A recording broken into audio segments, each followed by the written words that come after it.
Ay, te irorimba, ay, chapá, te saluda a mí Nelson Quintana, poeta campesino. Día domingo, día de compartimiento en familia, día muy especial en familia. Boté un año de vida Oliver, su sobrino, y su hermano Pajaguay Víctor Hugo Quintana, a Carolina Rivaró, la familia. Ahí por en la preparativo y me vamos a la familia, vamos a el abuelo, la abuela, de Yucama, la Ovechaca, Baracurero, Iguazú. Ahora cómo está el equipo.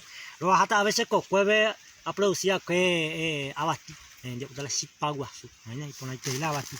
Por ahí te hoy me la embaracá, o yo ya imagina. Ahora rojo te imaginan este genave, ir un eje que todo se lo compartí. A pesar de esta familia compartido este día hina.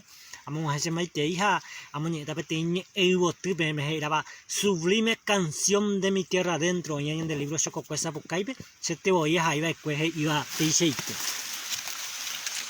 sublime canción de mi tierra adentro, dulzura eterna en guaraní, canta su vivir, humilde y sencillo, hermano campesino, pumbarete, con mano callosa toca la guitarra, el canto de un gallo chupeo moirú, el perro que ladra mientras la señora gallina crirá, ombo shiriri.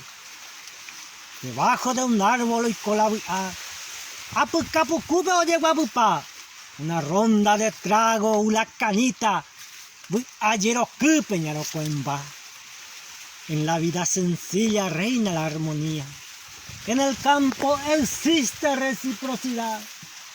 Por eso seré siempre el campesino que canta a la vida y a la libertad. Muchas gracias.